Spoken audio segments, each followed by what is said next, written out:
Boa tarde, muito rica essa discussão que acabamos de assistir sobre a agenda internacional do setor de água.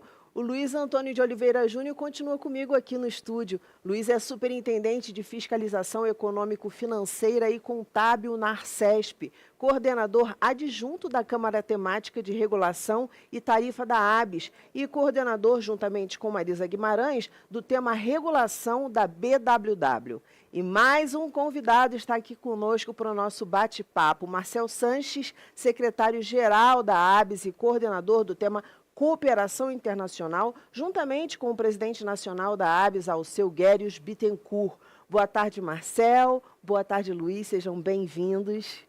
A palestra especial de hoje aborda o tema Mudanças Climáticas e Perdas de Água, e a palestrante é a especialista Mary Ann Dixon, presidente e CEO da Alliance for Water Efficiency dos Estados Unidos. Vamos à palestra.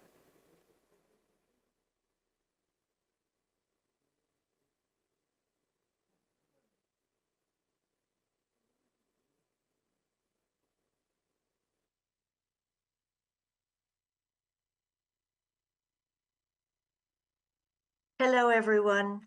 My name is Mary Ann Dickinson. I'm with Dickinson Associates.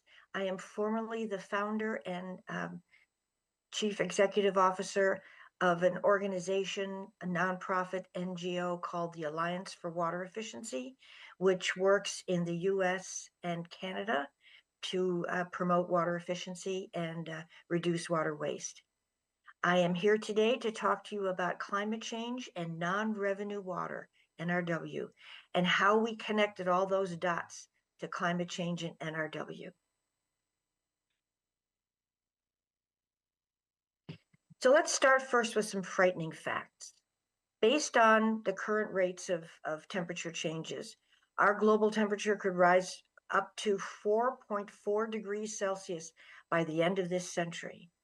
And the Intergovernmental Panel on Climate Change urges limiting that rise to only 1.5 degrees, not as much as 4.4. And so far, we already are at 1.1 degrees. It's a frightening trajectory that we are on. We are seeing that 2/3 of humanity will experience drier conditions as the planet warms.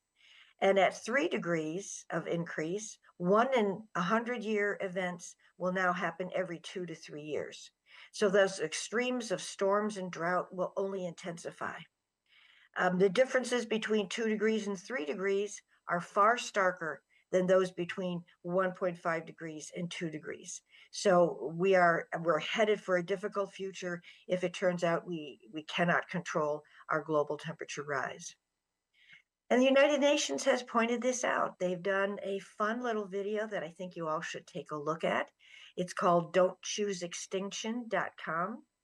And I suggest you go and click on the link and take a look.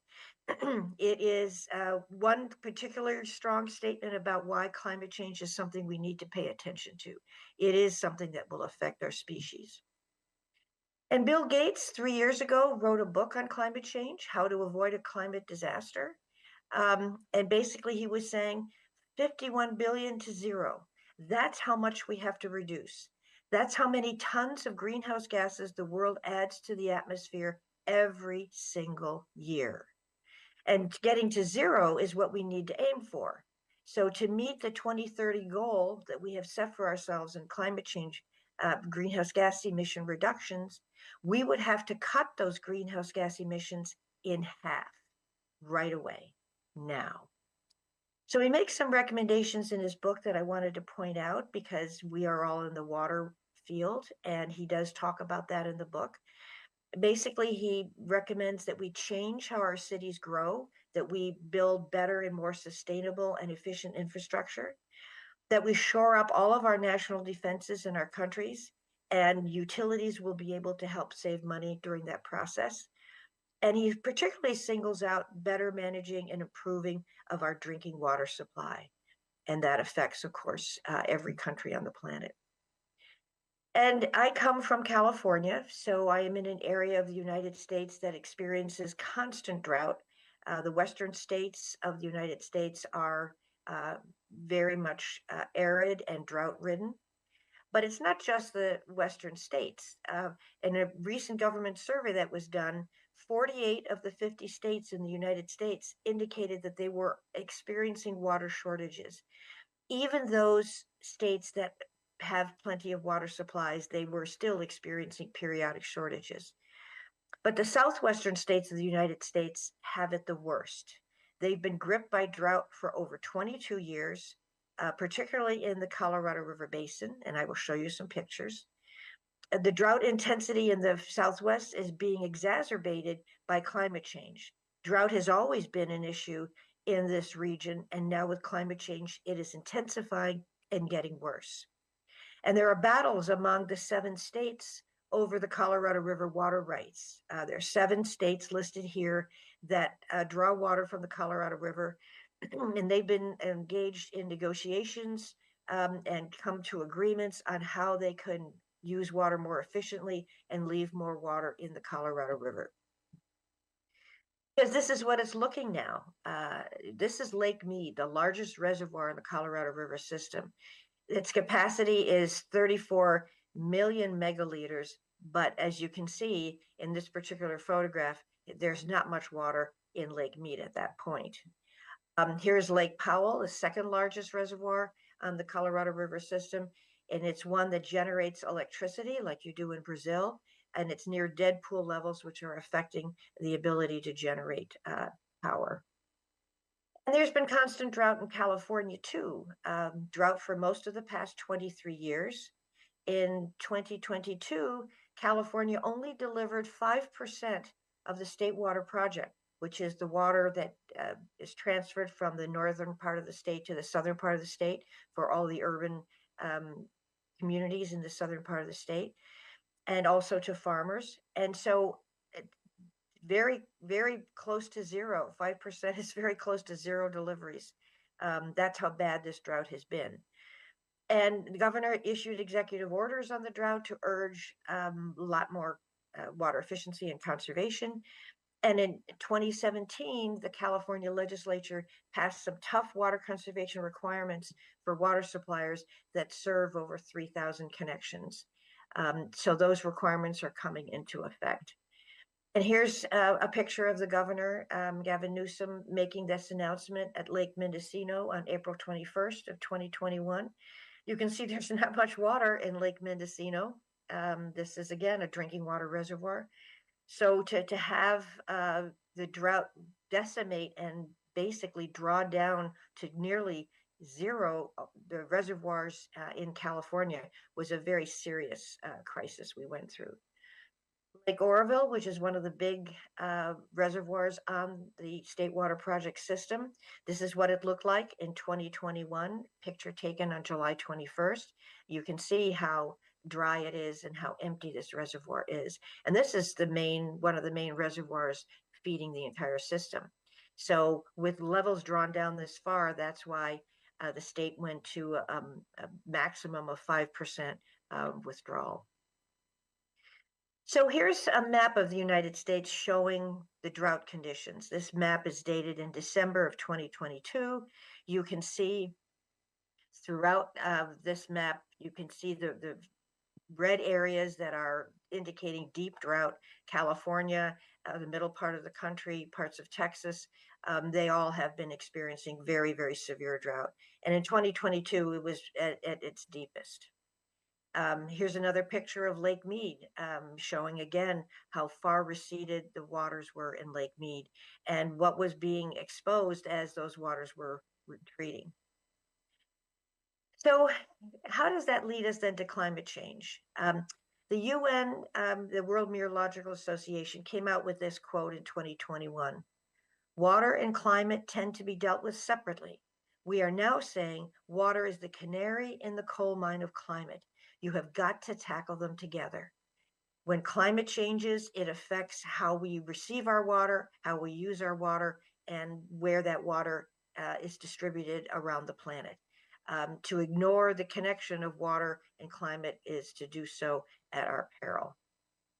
And of course, if you're looking at water and climate, you're looking at also at carbon reductions, because reducing carbon reductions and reducing greenhouse gas emissions are one way to deal with climate. So reducing carbon and the way we deliver and treat our water is a very important topic to discuss. And that's what leads me to most of what we're talking about here. Because how does all of this relate to what does all of this have to do with non-revenue water, NRW, the leakage in our utility networks and distribution systems? And the International Water Association has a specialist group, the Water Loss Specialist Group, and they've come up with a task force on Leakage Emissions Initiative. That's what the LEI stands for. And so this leakage emissions initiative has started to deeply look at how reducing leakage saves water, certainly, but really how reducing leakage can save energy. To give you some background on how this all started, wanted to go back again to California, talk about the water-related energy estimates that were put out by the California Energy Commission back in 2005. This work was done a long time ago. And it really showcased that 19% of California's electric power requirements came from the distribution, treatment, and pumping and treatment of wastewater and use by customers. All of that related to water. 19%, almost 20% of the state's electric power requirements are related to water. And a full 32%, almost a third, of California's non-power plant natural gas is also related to water, principally the heating of hot water, but also for peak demand distribution. So that was a very sobering number. It was very clear that energy and water were very connected. And subsequently, the University of California, Davis did a study, and they took a look at the energy utilities in California, what they were saving in terms of energy efficiency with the money that they were being given, roughly $1 billion a year given to the energy efficiency and energy utility community. And what you see on the far left, the multicolored column and the bar, that shows how many gigawatt hours were saved, 1,651 gigawatt hours saved during one particular year of drought in California. And that's what was saved with that $1 billion investment. But if you look over on the far right-hand side, you'll see a big blue bar, which is the total electricity saved by the water utilities that were engaging in water conservation programs. And because they were reducing water demand, they were reducing the energy load on their systems. And it turned out to be more gigawatt hours, 1,800 gigawatt hours, more than what the energy utilities saved on their own. So this was a pretty sobering piece of news, because we were not funding at all any of the water conservation work being done by the water utilities. They were doing all of this energy savings at ratepayer expense. The analysis showed that this was a crazy economic proposition, because it was costing 38 cents a kilowatt hour on the energy side for the energy utilities to save energy and to reduce carbon emissions and demand, but it was only costing 10 cents a kilowatt hour for the water utilities to do it. So this was a big wake-up call of, oh my gosh, we are not involving the water utility community in these energy and greenhouse gas reductions. So because there's so much embedded energy in water because of pumping, treatment, pressurization, any water utility that leaks a large amount of treated water out of its network, out of its distribution system, is not only losing money, but it's losing valuable energy that can be recaptured or otherwise reduced. The California Public Utilities Commission undertook a $10 million pilot study that went from 2007 to 2009. And that was following the Energy Commission's work that documented just how much energy intensity was in California water. And so they looked at 9 pilot programs that were conducted as joint projects between the electric energy utilities and the water utilities to determine how much energy would be saved in what we call cold water programs. These are programs that don't involve the heating of that hot water. So toilet programs, toilet replacement programs, leakage reduction and utility networks, landscape irrigation programs, anything that uses the cold water coming out of the utility system. And what they were looking for was what the potential was for long-term energy savings, what that potential would be if these water efficiency programs were adopted on a more widespread basis. So the pilot study did this analysis of the 9 programs, and after 3 years of study, the results showed that the pilots with the highest energy savings were network distribution system leak detection and low-income, high-efficiency toilets. But the number 1 study was system leak detection and reduction of non-revenue water, reducing leaks. And that particular pilot was run in Southern California by Southern California Edison in 3 demonstration water utility communities. And the results showed that the pilot program offered the greatest energy savings potential at a relatively low cost out of all of the other 9 pilot programs. So that was a wake-up call. Again, NRW and reducing leakage in a network can actually be a big energy saver and therefore a greenhouse gas reduction achiever. So the data from the pilot study has been disseminated, and if you email me at the end of my presentation, I have my email. I'm happy to send it to you. What the data from the pilot study said was the total economically recoverable leakage for those 3 demonstration communities on NRW ranged from 60 to 116 million gallons, equivalent to 227 to 493 megaliters per year. That's not a small amount of water. The total embedded energy saved in those 3 systems from the repaired leaks was 178,000 kilowatt hours. Again, not a small number. And so the total potential agency that could be saved if this proactive leak detection were spread across a wider base across the state, it could be as high as 583,000 kilowatt hours that would be saved just by cleaning up the leaks in the municipal systems. So here's advice for water systems.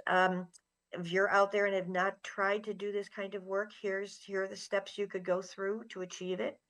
The first thing you need to do is compute the energy intensity, the embedded energy numbers for all your pumping and treatment types, as well as for each one of your water supply sources to see if there's high variation. If you're pumping groundwater versus withdrawing from a reservoir, that's a different energy load. If you're taking imported water supplies that have to be pumped great distances or pumped at elevation, those are going to be very high water sources. And so once you have this information of what the energy load is for each of your water sources and your pumping and treatment types, the efficiency programs to help curb that can be designed that will optimize utility operations and help to minimize the amount of energy that's needed for the highest energy using water supply source. So you can tailor your programs to where you will achieve the most benefit. Water savings and greenhouse gas emission reductions are all byproducts of better NRW management. This has been conclusively proven. And so, as I mentioned, the International Water Association's Water Law Specialist Group has created a leakage emissions initiative task force, and that work is underway. They have come up with a methodology for calculating the energy intensity of any utility's water supply and how leakage reduction can give them benefits. But back to climate change. Here's the map that I showed you earlier showing the United States in December 2022. That was a particularly bad year of drought. As you can see, the entire country, really, except for the Northeast, the entire country is plagued by it. Just 1 year's difference. Look at the change. So from December of 2022 to December of 2023, all the rain that was suddenly, falling in the West in particular with El Nino completely pulled California out of drought and some of the other Western states like Nevada and Utah. But there's still drought in the Southeast, still droughts in part of Arizona, New Mexico, and Texas. Fast forward to today and look where we are. from the panic of climate change in 2022 and the panic of the drought that we experienced, we have had so much rain throughout the country. It has flipped from an extreme dry to now an extreme wet. And there are very few areas of the country that are now experiencing drought. It doesn't mean you have to stop planning for drought once it rains, but you have to start planning for both types of extremes, for both the drought extreme as well as the wet rainwater, high precipitation, flooding extreme. And that's now the world that we're going to be living in. And all water utilities are going to have to take a look at how that's going to affect their operations. But certainly using leakage reduction and NRW recovery in your distribution and network systems is going to be a winner no matter what. So from one year to another, here's that first picture I showed you of Lake Oroville, very much in drought. Here it is just 1 year later. We just never know. And so we have to plan for both extremes to make sure we are prepared and that we deal with helping to reduce our greenhouse gas emissions and help to curb that global temperature rise that we are also afraid of. So thank you for letting me speak with you. Here's my contact email. Feel free to email me if I can provide you with any further information. I can provide a lot of the material that I referenced from those studies, and I would be happy to share them. So thank you very much, and appreciate the opportunity to speak with you. Esta foi a palestra Mudanças Climáticas e Perdas de Água com Mary Ann Dixon, presidente e CEO da Alliance for Water Efficiency dos Estados Unidos. Além do Luiz e do Marcel, estão conosco online mais 3 convidados especiais para o nosso bate-papo. Nelson Cunha Guimarães, diretor da ABS para a região Sudeste. Fuad Moura Guimarães Braga, assessor de projetos especiais e novos negócios da CAESB e presidente da ABS Distrito Federal. E Juliana Matos, presidente da ABS Goiás. Sejam bem-vindos. Vamos começar com o Luiz e com o Marcel. Eu queria pedir para vocês destacarem os principais aspectos aí dessa palestra da Mary Ann. Vamos lá. Bom, primeiro, especificamente da palestra, acho que é impactante sempre ver essas imagens, né? Ver a situação de seca e é impactante e emblemático o governador ir lá lançar o normativo, o regulamento no espaço, lá no fundo de onde era o lago. Acho que acaba ficando uma situação bem emblemática. Mas acho assim... E é interessante como que os temas, né, e aí parabenizar a ABS pela organização, porque de fato os temas vão se conectando. A gente falava há pouco nas sessões anteriores sobre a importância de discutir a questão de mudança climática com a disponibilidade hídrica em conjunto, né? Por vezes a gente ainda vê no setor discussões de a responsabilidade do prestador do serviço de água, esgoto, abastecimento de água é independente ou tem que ser separada da responsabilidade pela preservação de mananciais e disponibilidade hídrica dos mananciais. E acho que a Mary destaca bastante a necessidade de discutir conjuntamente os dois temas, a mudança climática com a questão do consumo hídrico, o abastecimento de água como um todo. E de interessante, né, da pesquisa, do estudo que ela apresentou, como que eles conseguiram identificar que a aplicação de esforços, né, recursos em redução de energia elétrica no setor elétrico era mais custoso do que fazer no setor de distribuição de água. Então, eles perceberam que investir menos dava mais retorno, né, conseguia uma redução de consumo de energia elétrica ali e como um todo, a disponibilidade hídrica era muito mais eficiente, né, e isso aí tem muita relação, pegando, né, o recorte para o setor de abastecimento de água, a relação que isso tem com a redução de perdas, redução e controle de perdas.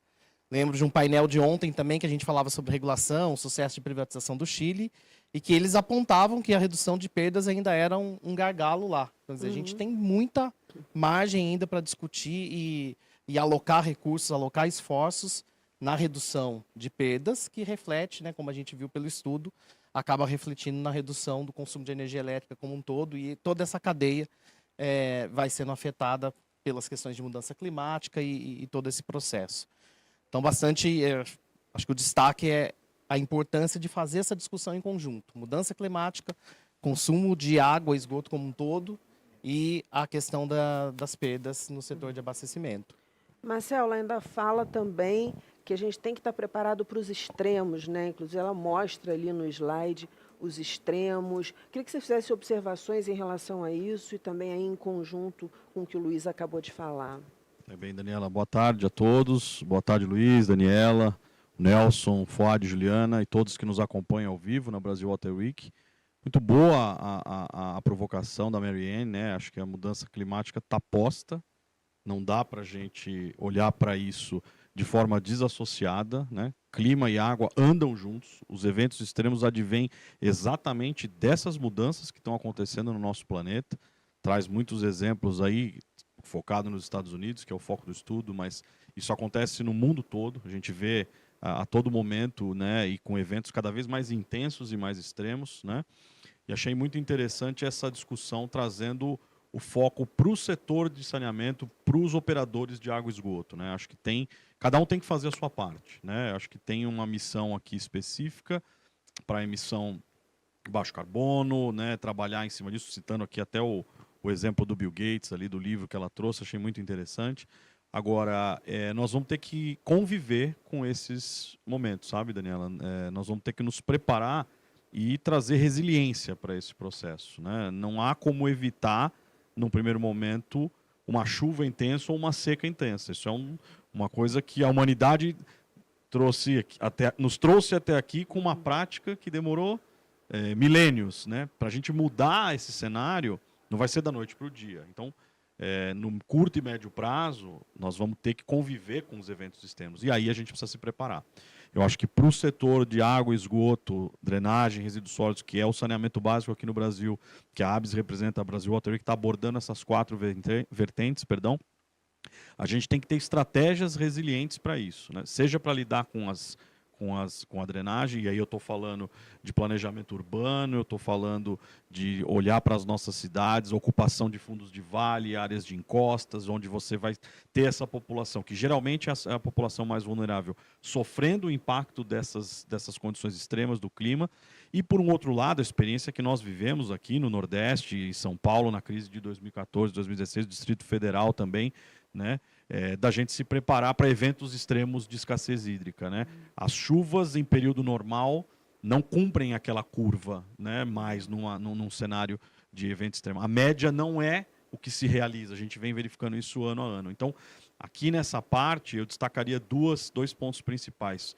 Uma, que é uma questão da eficiência operacional, vamos tratar inclusive no próximo painel, já falamos muito de perdas, que a Marianne trouxe ali, né, na linha das utilities, na linha dos operadores, de ser mais eficiente com a água que ele produz e que, por tabela, vai economizar energia elétrica, porque você vai precisar produzir menos água para atender aquilo, né? E um outro pilar, uma outra ótica, é a gestão dessa demanda, é o uso eficiente, o uso racional dessa água, não só para consumo humano. E aí eu estou falando de irrigação, eu estou falando de todos os outros usos da água, os usos múltiplos da água. O Brasil tem uma experiência muito grande nisso, né? A Ana tem uma experiência, o Felipe estava conosco aqui no painel anterior, da EA aqui em São Paulo. Esse conflito pelo uso da água em ambiente de seca, ele se exacerba. Então, a gente precisa ser cada vez mais cirúrgico em usar de forma eficiente a água. A água para alimentação, a água para produção de alimentos. Então, tudo isso tem que ter água para todo mundo, né? E a gente tem que usar com sabedoria esse recurso. Queria falar com os nossos convidados online. Nelson, vou chamar o Nelson primeiro. E a professora traz aqui, a nossa convidada trouxe aqui vários números, pesquisas, um mapeamento, números que impactam, né? A gente vê aí também no mapa. Queria que vocês fizessem comentários a respeito disso, qual o impacto disso nessa troca que a gente está fazendo aqui na BWW. Primeiro, boa tarde a todos. Queria agradecer o convite de estar participando aqui dessa mesa com os nossos colegas. Mas, enfim, acho que a cada vez que a gente assiste, né, uma palestra e que demonstra esses cenários aí futuros assustadores, realmente não tem como a gente não ser afetado, né? E mesmo que a cada apresentação, a cada técnico que mostra cenários, apresenta situações de desastres, né, climáticos, não tem como de nós, né, como membros da sociedade, não ficarmos afetados. E a gente sabe que os desafios para essa questão, né, da climática no mundo, ela precisa do engajamento de todos, da sociedade, do setor produtivo e do saneamento. O saneamento, ele não está de fora desse processo. E como o Marcel bem colocou, isso é um fenômeno que não é localizado. Todos nós estamos, né, vulneráveis a situações, né, de extremas aí do clima que vão estar afetando a nossa vida, o nosso dia a dia. Como foi colocado, né, essa questão de escassez, né, que para o setor de saneamento isso é muito sensível. Em 2014, 2015, aqui também em Minas Gerais, nós tivemos situações dificílimas. Imagina, Minas Gerais, que é considerado a caixa d'água, né, do Brasil, de repente viu seus reservatórios quase chegando ao colapso, que fez uma mudança radical de como uma empresa, né, de saneamento ela tem que encarar né, esse problema climático, como é que ela pode, como ela precisa se adaptar, né, e tornar seus sistemas resilientes. E, sem dúvida, essa questão e essa conexão da água, a conexão da perda, do uso racional da água, da gente não perder o recurso financeiro, o recurso natural, isso é importantíssimo. Infelizmente, nós ainda temos situações aí no setor de perdas assim, altíssimas, acima do aceitável. Nós temos uma disparidade aí muito grande, né, regional, aí, se você olhar como o Brasil como um todo, que nos leva a refletir, né, como que nós vamos encarar esse problema, esse grande desafio da redução de perda no Brasil, não é? Sermos mais eficientes, que acho que é a palavra da vez, e acho que é o grande recado aí, né, da doutora Mary Ann, né? Ser eficiente, gerir melhor o nosso recurso e a nossa prestação de serviço. Eu acho que essa é a grande questão que foi colocada e esse entendimento que tudo está conectado, não é? E é um esforço e engajamento que precisa ser de todos nós. Muito obrigada. Fuad, por favor, a palavra é sua.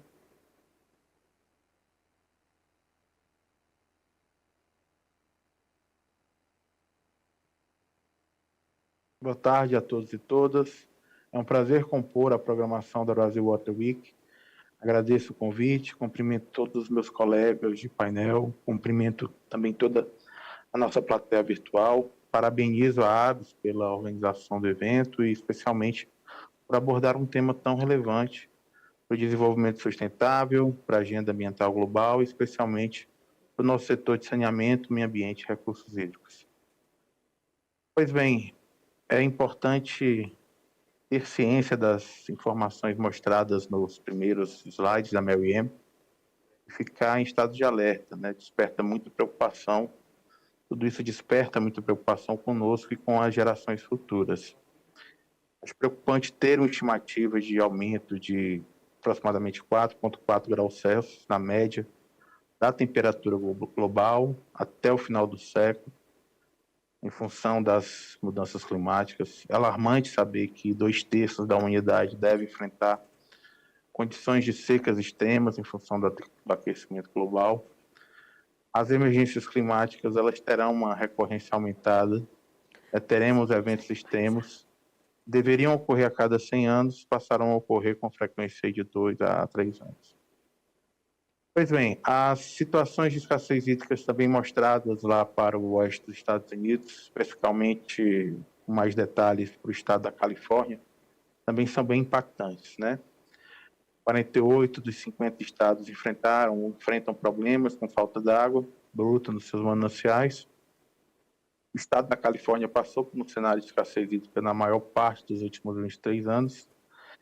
Em 2022, foi mostrado que produziu apenas 5% da capacidade instalada da sua infraestrutura de abastecimento. Isso se reflete muito bem nas fotos mostradas.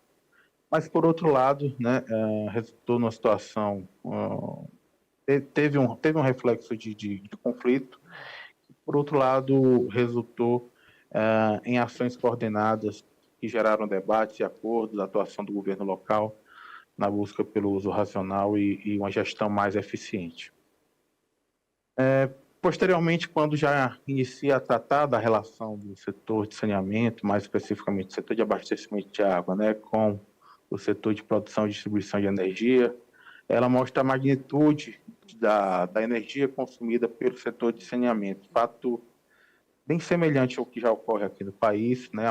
Na maioria dos nossos estados, as concessionárias de saneamento são os maiores clientes das distribuidoras de energia, pelo fato do nosso setor ser um setor eletrointensivo. E, ao final, quando aborda a importância dos programas de eficiência energética, de redução de perdas do setor de saneamento,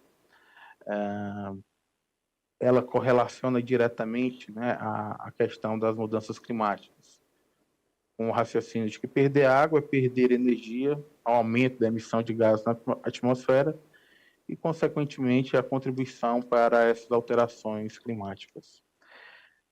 Aborda também o quão vantajoso é ter esses tipos de programas de eficiência energética no setor de saneamento, não só do ponto de vista ambiental, mas também do ponto de vista da mitigação das alterações climáticas, né? E também do ponto de vista econômico-financeiro, né? O Luiz também ressaltou esse ponto, com os resultados nos estudos pilotos mostrados. Terminando com algumas recomendações para o nosso setor, do monitoramento do consumo de energia em cada processo, em cada unidade operacional, da implantação dos programas de eficiência energética, né, para a otimização dos processos, para minimizar o consumo de energia, né, e relacionando também essas atitudes à redução das emissões de gases. E aí também um destaque especial para essa iniciativa da IWA com a criação do grupo de avaliação de perdas. É importante, bem inspirador para que, de alguma forma, a gente possa também ter esse tipo de iniciativa, né, local, tanto no âmbito do nosso país, mas também nos âmbitos governamentais, né, e fica a reflexão de incorporar a vantagem da mitigação das alterações climáticas, incorporar isso como uma vantagem na implantação dos programas de redução de perdas das concessionárias de saneamento aqui no Brasil. Com isso, concluo a minha fala nesse primeiro bloco e agradeço a atenção de todos. Muito obrigada, Fuad. Passo a palavra agora para Juliana colaborar aqui conosco.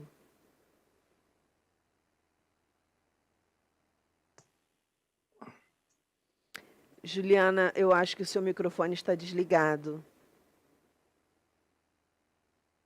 É verdade, é porque o meu microfone ele é touch, aí eu ligo um lado e o outro lado fica desligado.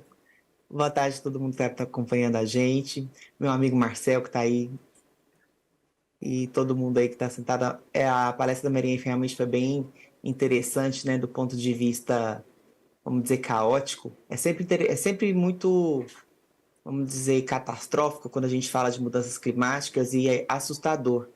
Mas é um tema que a gente sempre alerta e chama bastante atenção porque quando a gente fala sobre a possibilidade, muitas pessoas não acreditam, né? E de tragédias, quando acontece, é complicado a gente esperar a tragédia acontecer e buscar as soluções depois que ela já aconteceu, né? E principalmente porque a gente sabe que ela poderia ter sido evitada. Quando a gente trabalha aí no saneamento e principalmente a gente acredita e sabe que o saneamento ele é um dos mais impactados e ele está muito envolvido com as questões das mudanças climáticas, essas intervenções todas, tanto nos 4 eixos, quanto na prestação de serviço que precisa ser eficiente e eficaz, porque as mudanças climáticas também intervêm nesses processos como um todo, existe um problema muito sério, né? a drenagem urbana mesmo, se você não tem uma drenagem eficiente, você também não tem água suficiente nos períodos de seca, e com esses períodos aí de intervenções cada vez mais intensas, né, de secas, de períodos chuvosos intensos, de períodos de secas intensos também, a gente percebe cada vez mais que as necessidades aí dos prestadores de serviços, eles não são mais aqueles dos anos passados.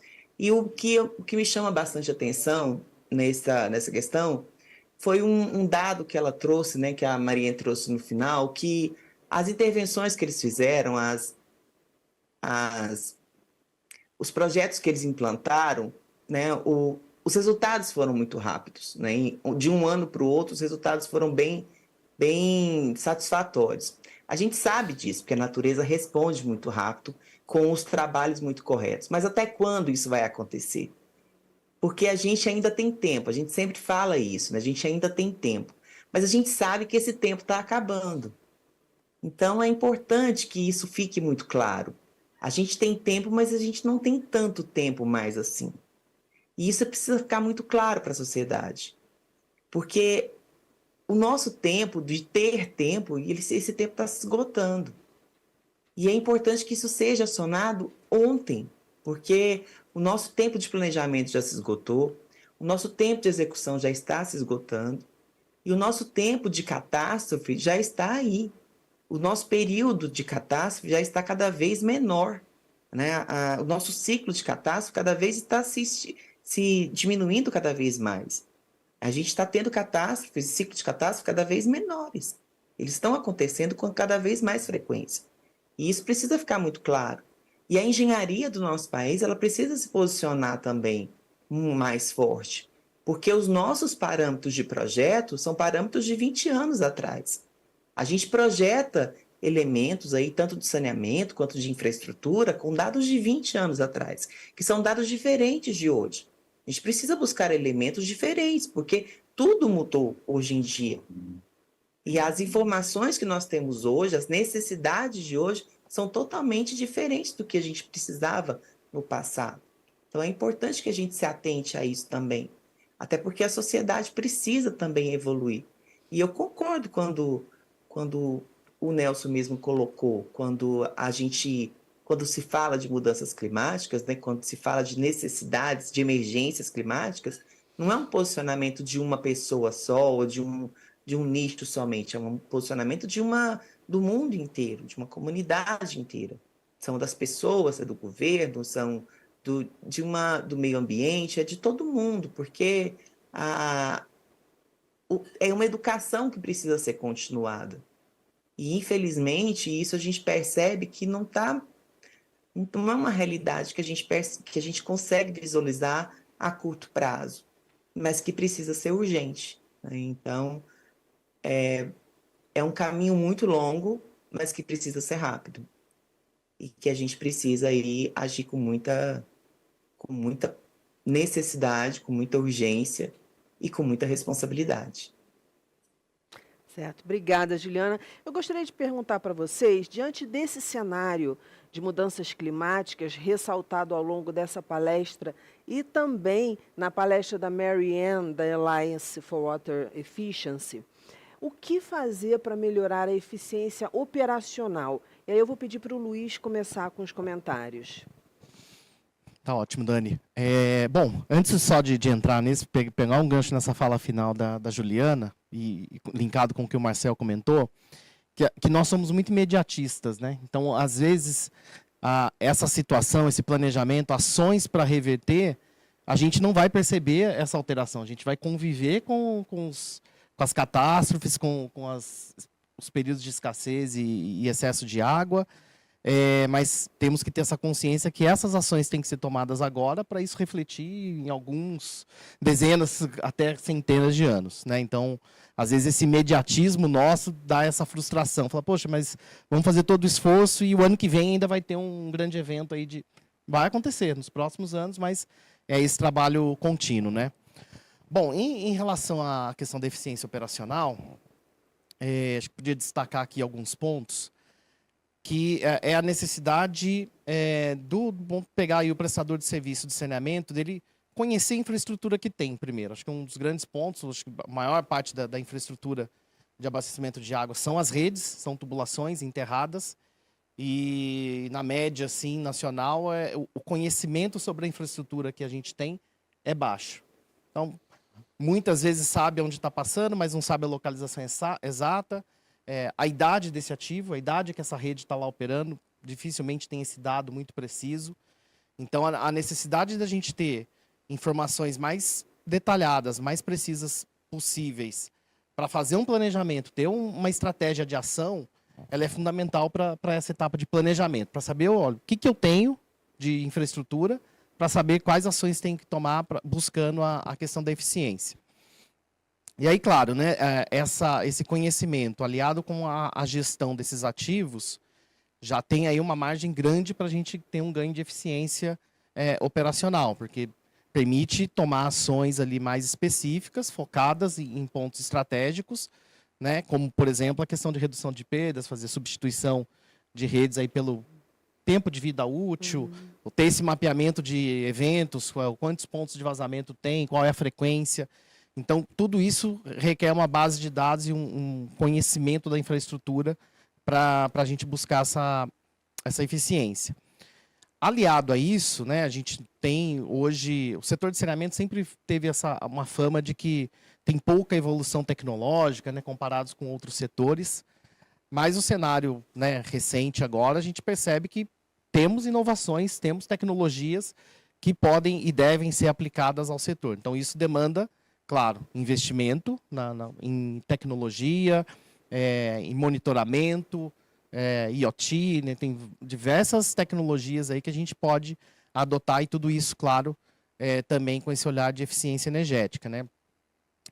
Dentro dessa linha também da gente conhecer a infraestrutura, indo para a linha de eficiência energética, então conhecer os equipamentos, ter informações mais detalhadas sobre os equipamentos e investimento em substituição para equipamentos mais eficientes, né? Então, conjuntos motobombas, motores, que são os grandes consumidores aí de energia elétrica dentro de um sistema de abastecimento de água, a gente também tem esse olhar, aí tem esse caminho a perseguir para buscar eficiência.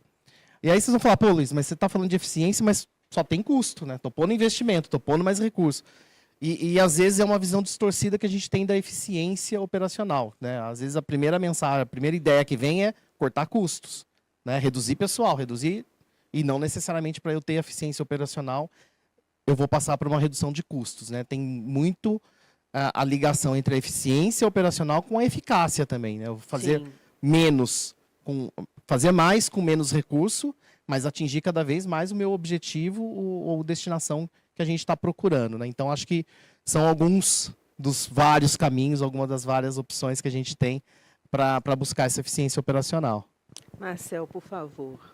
Não, acho que o Luiz cobriu muito bem, né, os principais aspectos aqui. Eu queria destacar alguns deles com um pouco mais de ênfase. O primeiro deles é a condição do diagnóstico, né? A gente não gerencia o que a gente não mede. Então, primeiro de tudo, né, a gente vê isso ainda acontecendo no Brasil, infelizmente, né, Luiz? A gente tem que medir. Quanto de água eu estou produzindo, quanto de água eu estou entregando para o cliente final ali, estou falando especificamente de água potável, né? Sim. E o que está no meio que você está perdendo. Então, essa é a primeira abordagem para você entender o tamanho do seu problema, né? E aí você tem que analisar, como o Luiz bem disse, sua infraestrutura, né? A condição dos seus ativos, né? O teu sistema do ponto de vista da engenharia operacional. Será que eu preciso de tantas derivações em marcha? Será que eu preciso de tantas bombas aqui? Será que eu não posso ter setorizações onde a gravidade me ajuda e eu posso, né, ter aí uma eficiência melhor do sistema que me permita ter, né, os chamados DMCs, os distritos de medição e controle, em formatos menores, para que eu possa controlar e gerenciar, né? Não existe um sistema com perda zero, isso não existe em lugar nenhum do mundo, a gente sabe disso. Né? E falando especificamente, por que a gente está falando de perda de água, né? Linkando com mudança climática, com escassez hídrica, né? Para o prestador de serviço, essa é a métrica, Daniela, que ele vai ser avaliado em termos de eficiência operacional. Quais são suas perdas? Quais são suas perdas? Né? Só que isso envolve, como o Luiz bem explicou, uma série de ações, uma série de ações de gestão, né, que passam, inclusive, pelos equipamentos, né, os equipamentos de melhor eficiência energética. Hoje você tem a inovação e a tecnologia que já traz condições em que a gente possa gerenciar melhor isso. O Luiz citou a internet das coisas. Você tem medidores inteligentes hoje, né, que acusam, por exemplo, uma alta de consumo do cliente. Você pode ter um vazamento interno na sua casa, etc. Né? Então, assim, você tem isso nas redes telemetrizadas hoje. Demanda investimento? Demanda, mas é algo que a gente precisa encaixar, né, numa condição para buscar a eficiência operacional. Claro que isso, num país ainda como o nosso, que a gente está buscando a universalização dos serviços, a gente está falando, nós estamos falando de eficiência operacional aqui para que as redes de água existentes, mas nós temos muita rede de água para fazer, a gente tem esgoto para levar para metade da população, então eu acho que um grande desafio é a gente concatenar essas coisas vis-à-vis a capacidade, né, dos usuários de pagar essas tarifas. Eu acho que a gente tem um arranjo, né, para ser trabalhado. Agora, para o prestador de serviço, isso tem que ser uma obsessão. Né? Tem que ser uma obsessão, né? Você ser eficiente, fazer melhor, né? No fim do dia, o seu cliente, né, ser melhor atendido, né? Você está gerindo de forma adequada esses recursos que são escassos. Nós estamos falando aqui de uma condição onde você não tem água. Vai ter eventos extremos, né? A água que você tem, você vai ter que gerenciar melhor, né? Perdas é um componente importante para atingir a resiliência e a segurança hídrica, na minha visão. Então, essa condição tem que estar no planejamento das empresas, tem que estar nos contratos, né? Os nossos contratos prevêem esse tipo de ação. Eu acho que tem aí um avanço muito grande para o setor de saneamento buscar aqui. Tem tecnologia, nós estamos falando de uma era já de inteligência artificial, a gente já tem softwares que estão ali prevendo o vazamento. Então, tem coisas interessantíssimas acontecendo.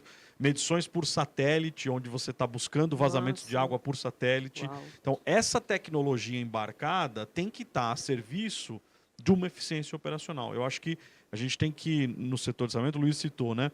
A gente demora, talvez, para ter uma evolução técnica, né? Uma mudança tecnológica, mas ela está acontecendo. Ela já está acontecendo. E quem estiver na frente vai conseguir entregar mais eficiência. Você tem hoje, né, condições de equipamentos, de bombas, que consomem menos energia elétrica. Você tem painéis solares para produzir a própria energia elétrica, que você não necessariamente vai demandar aquela. Então, é um conjunto, né, de ações que eu acho que tem que ter um planejamento específico de cada utility, de cada prestador, para chegar nessa condição de buscar uma eficiência operacional. Você falou das perdas. Ao longo dessa semana, a gente viu aqui, tivemos entrevistados, inclusive, que falaram de perdas de cerca de 70%. Vou chamar, então, agora também o Nelson para fazer as suas contribuições. Por favor, Nelson.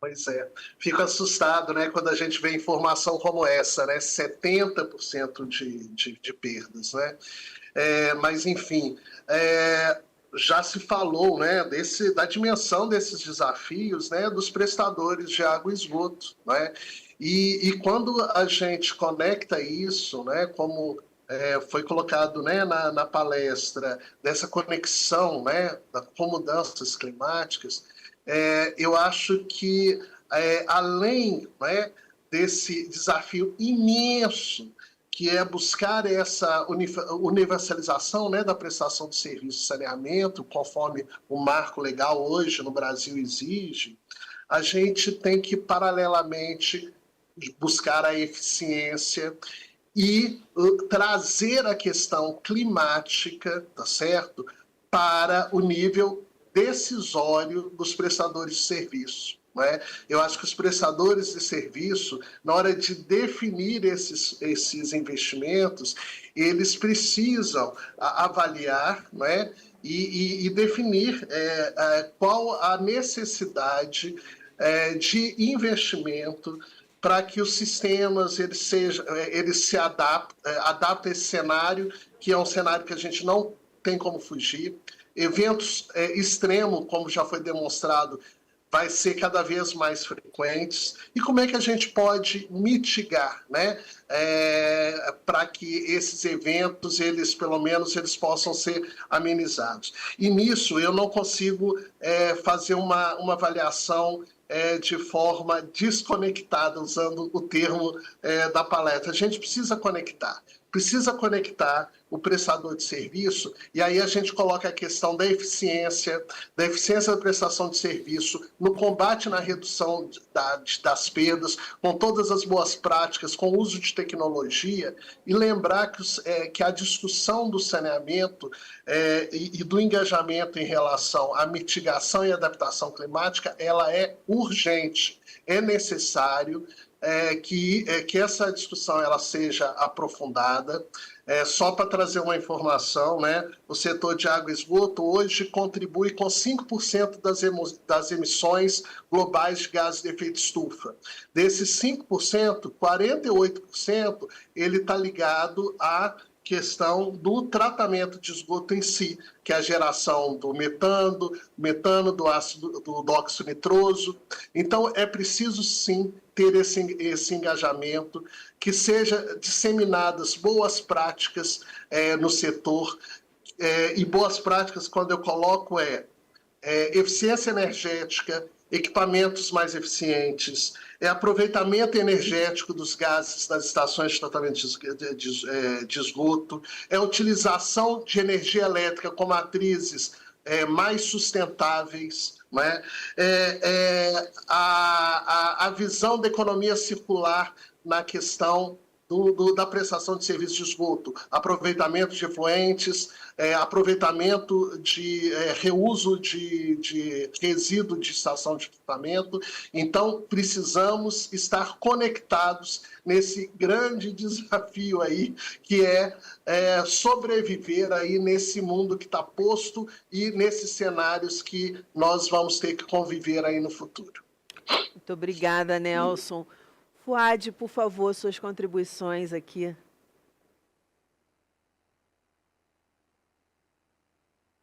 Bom, eu acho que diante, né, desse cenário a gente pode ressaltar alguns pontos para melhorar a eficiência operacional das concessionárias, né? Eu acho que primeiramente modernizar a infraestrutura, atualizar sistemas de produção e distribuição, revitalizá-los, investir em tecnologias modernas.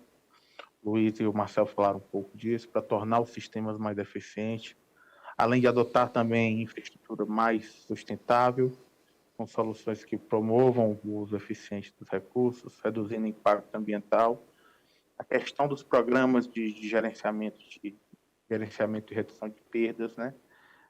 Ser amplamente difundido nos operadores, com métodos de detecção e reparo de vazamentos mais ágeis, implantando programas proativos para essas detecções e redução de perdas físicas, além também da atuação nas ações de redução de perdas comerciais.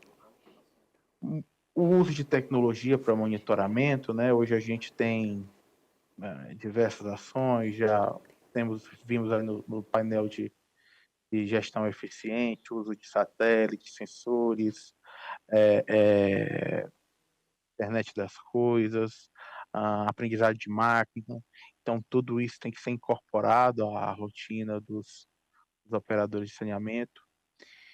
Em termos de intervenções, setorizar redes é fundamental, implantação de DMCs, né? Isso nos permite ter maior controle de parâmetros operacionais, especialmente vazão, mínimas noturnas, né? E pressão na rede. O Marcel colocou que a gente não consegue monitorar, medir, a gente não consegue enxergar uma oportunidade de melhoria. Então, um caminho que eu acredito ser extremamente primordial para a área de distribuição de operadores de saneamento é a setorização de redes.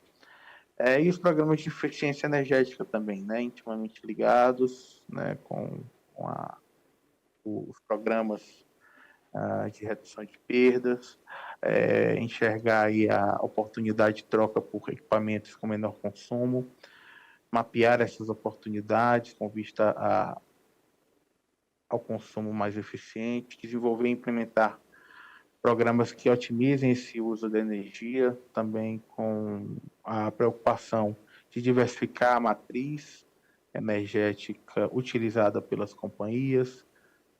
Mais recentemente, temos aí visto o uso do biogás das estações de tratamento reutilizados como insumo energético. Da mesma forma, está se ampliando cada vez mais por parte das concessionárias de saneamento o uso de energia fotovoltaica.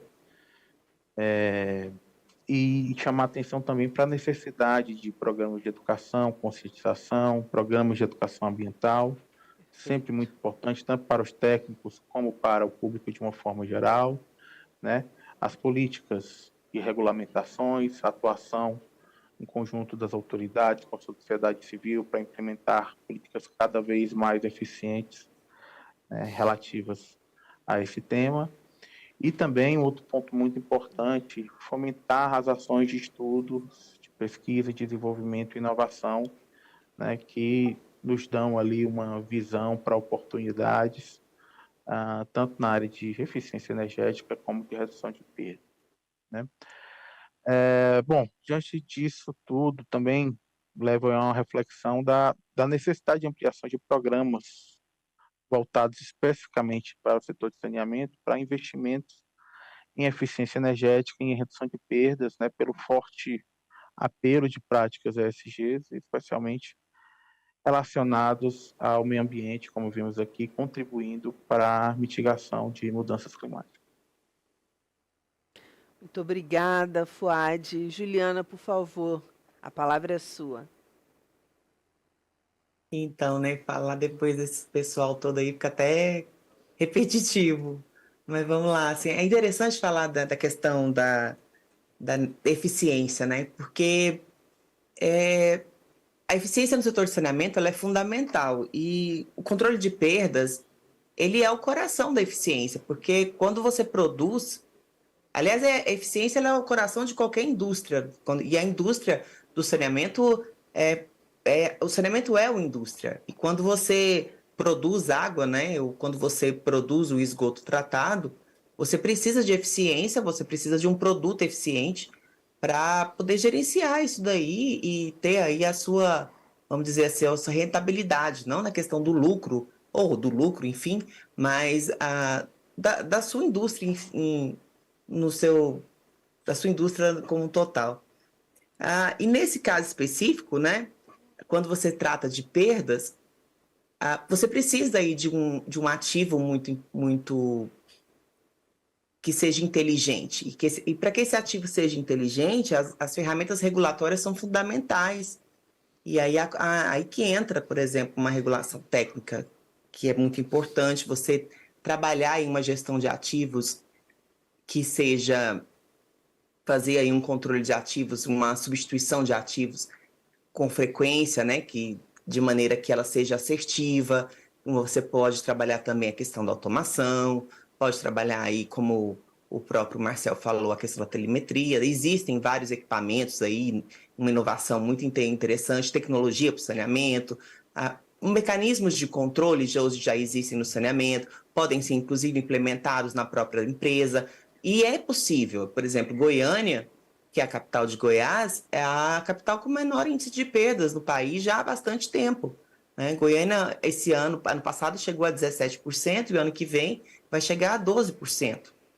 Então, é um índice bastante interessante para uma capital, e é um índice que chega, né, com fruto de bastante trabalho, bastante esforço de muitos profissionais. E isso é possível, mostra que é possível.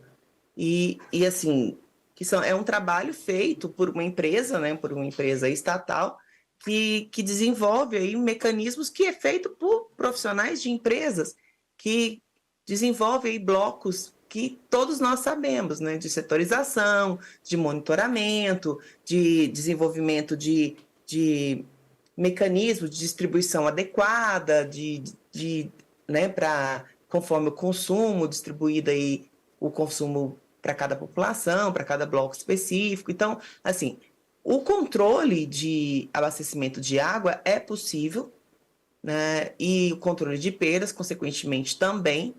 E isso é fundamental aí para que a gente tenha aí uma prestação de serviço eficaz, né? Eficiente. O princípio básico, né? Quando você tem um controle de perdas eficiente, né? Um controle de perdas, cada vez que você tem um controle de perdas menor, e aí é um ponto extremamente positivo, você, consequentemente, você tem aí os outros indicadores menores também. A questão da eficiência energética, a gente já tem aí vários pontos aí que podem ser desenvolvidos também.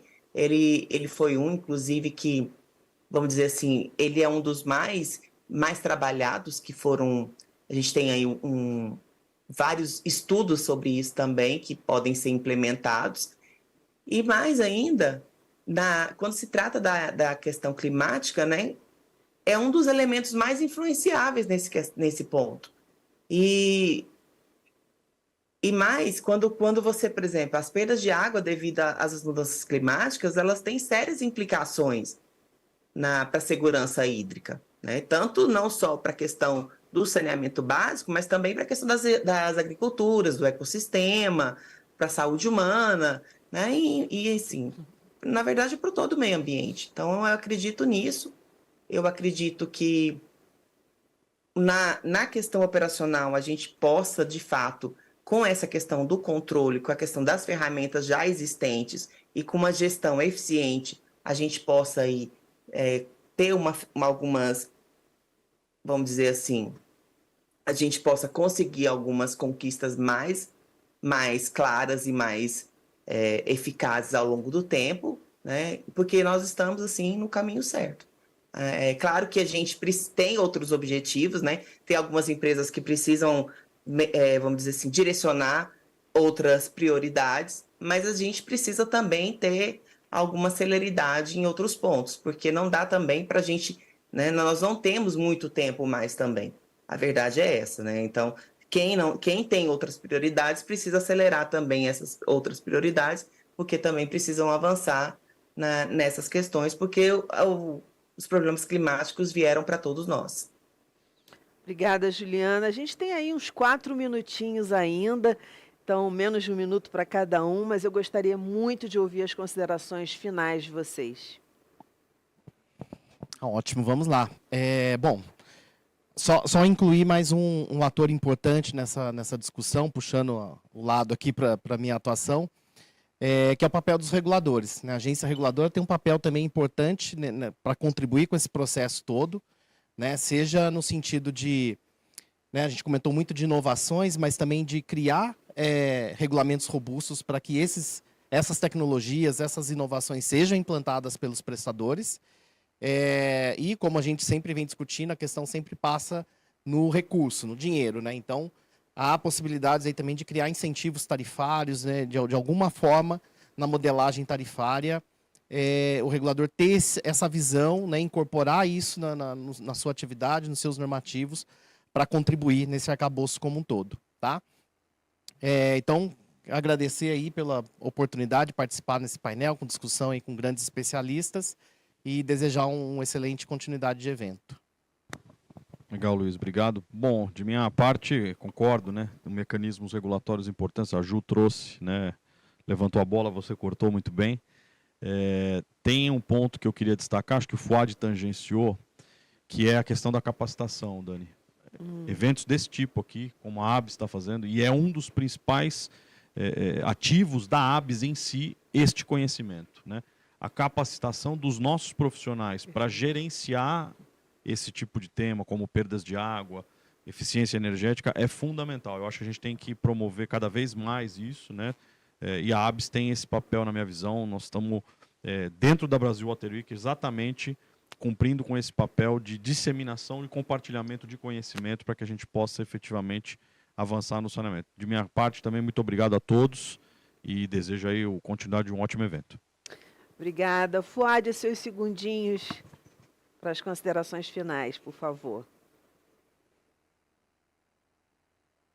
Bom, acho que destacar, né, a importância das ações integradas para a mitigação das mudanças climáticas no setor de saneamento, mais especificamente da necessidade da ampliação dos programas de redução de perdas entre as concessionárias para contribuir com a resiliência e segurança hídrica dos nossos sistemas produtores. Precisamos, de fato, chamar a atenção, incorporar esse aspecto positivo, as vantagens das ampliações dos programas de redução de perdas, da eficiência energética e eficiência operacional no setor de saneamento. Acho que esse foi o grande ganho da palestra da Mary Ann nos trouxe. Então, agradeço a participação, agradeço aí a interatividade com os colegas de painel e desejo uma boa continuidade de evento a todos. Muito obrigada, Nelson Cunha. Eu queria só uma questão que acho que a gente acabou que não teve muito tempo para abordar, mas é só lembrar também, né, que essa questão de perdas a gente ainda tem, né, uma questão social, né, daqueles consumos não autorizados, não é, como é que nós vamos estar tratando essa situação que é tão delicada, né, para os prestadores de serviços e que com certeza também influencia em todos esses resultados que nós temos, né? Mas, enfim, eu queria só agradecer essa oportunidade, não é? Parabenizar a ABS, como o Marcel muito bem colocou, ela cumprindo seu papel aí tão importante de capacitação aí do setor e desejar aí para esse resto de semana um bom evento aí para todos. Muito obrigado. Muito obrigada, Juliana. Quero agradecer mais uma vez a oportunidade de participar desse evento e parabenizar a ABS, uma instituição que eu tenho muito orgulho de fazer parte, essa instituição que abarca aí essa quantidade imensa de profissionais que desenvolve e evolui o saneamento nesse país e nesse mundo afora, saneamento que entra na veia da gente, né, e transforma a vida das pessoas, não só as nossas vidas, mas a vida de todo mundo. Desejar aí um bom final de evento para todos.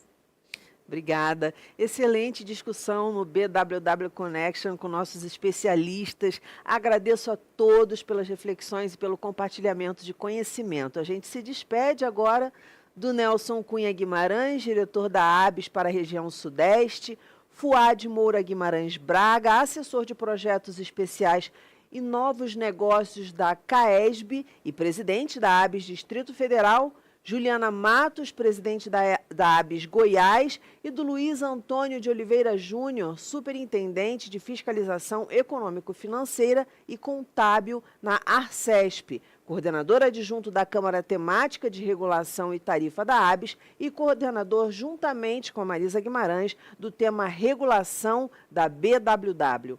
E o Marcel, secretário-geral da ABS e coordenador do tema Cooperação Internacional, continuará conosco. Vamos agora à sessão Inovações e Melhores Práticas para a Gestão da Eficiência Operacional. Boa sessão a todos.